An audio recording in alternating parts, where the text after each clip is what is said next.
Hey guys, what's up? Spectre here, and welcome back to my Skyrim mod build series, where I'll be creating distinct character roles such as a barbarian, a witch doctor, or as in today's case, a vampire, and showing you which mods and loadouts would accompany that playthrough the best. Let's get started.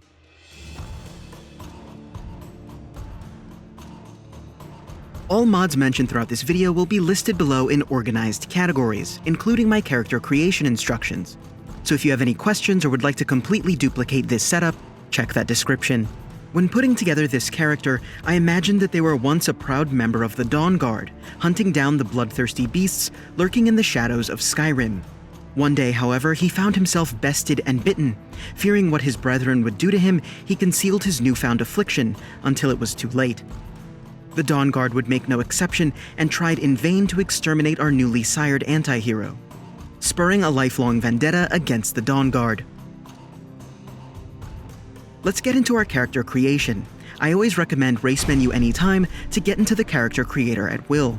I decided to go with a male Imperial and moved my cursor to the right 2 times and selected that preset. So I've written it down in the description as a 2. Keep that system in mind if you want to copy this build exactly, but if you've been watching this video series, you already know the drill. And if a particular feature isn't listed below, that means I didn't change it. For his skin tone, I went with a pale look to fit the vampire aesthetic. Not wanting him to be too built, I moved my cursor over 2 times to the right for his weight. I chose to remove all war paint for a clearer look, and I removed any of his scars. I'd imagine as a vampire he wouldn't have any. Which brings us to his eyes. To maximize your eye color options, I always recommend Heterochromia Complete, as it gives you tons of options. I moved my cursor until it was almost between the O and R in color. There you'll find these glowing vampiric eyes. To continue building a dramatic visage, I decided to add some dark eyeliner, making his eyes look a bit sunken in, an effect that's really driven home when you combine it with a dark eyeshadow. I did, however, remove all of his eye tint. His mouth went unchanged, except for the lip color, which I slid all the way to the left, looking to drain a bit more color out of his face. Which brings us to his hair. I chose a long tied back look. Then went on to his beard and chose this option almost all the way to the right, the 41st to be exact, as it gives almost a grizzled look without going too overboard. And with Skyrim hair colors, I chose this color all the way to the right. And there you have it, our hunter turned vampire. Let's move on to his armor and weapons. Starting with armor, I decided to give him a vampire knight look rather than going for a lighter set like something you'd see in the Dark Brotherhood or even the vanilla vampire set. From his feet up, he's wearing nightingale boots, ebony armor, nightingale gloves, and a black mage hood. You can craft all of these using the Craftable Everything mod. I'd recommend getting the vanilla and DLC versions of this mod. You should also check out unique armors and weapons Unenchanted.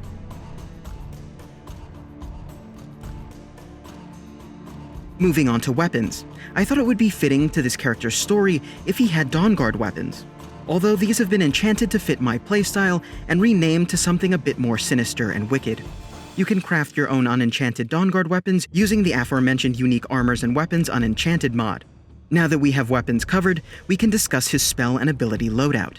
Using Phenderix Magic World, you can get access to tons of new and custom spells. Simply head to Farengar's office and fetch them from the cheat chest. I'd recommend Blood Barrage. Another mod you definitely want to check out in order to enhance your vampire playthrough is Vampire Lord Perks Expanded. This mod changes the Vampire Lord perk tree to make it more varied and make you stronger. With 24 new perks and 8 spells, there's a lot new to discover and unlock. Moving on to our player home, I chose the Crypt of the Old Guard, an old favorite from one of my past videos.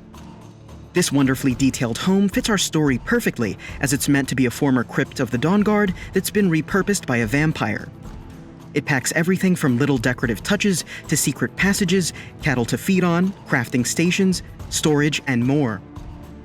There's even a unique blood transmuter station that allows you to create blood potions from human hearts, which would pair wonderfully with the Human Enemies Drop Hearts and Flesh mod, giving you more incentive to fight and hunt your way across Skyrim, picking up hearts along the way. And finally, some bonus mods to really make this build and playthrough more fun. Dawnguard Protected Cities is a mod that I use to populate the world with even more vampire hunters for me to exterminate. Increased blood amount enhances and increases the blood textures that you'll see in combat. I just found it fitting for a vampire playthrough. And Ring of Cursed Sun is a mod that gives you all our strengths, none of our weaknesses, by allowing you to walk in the sun without being affected by it.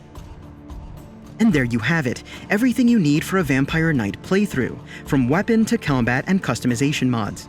Remember, I tried to put as much information as possible in that description, so if you have any questions, make sure to check down there or ask below. And let me know what you think about the channel's new graphics.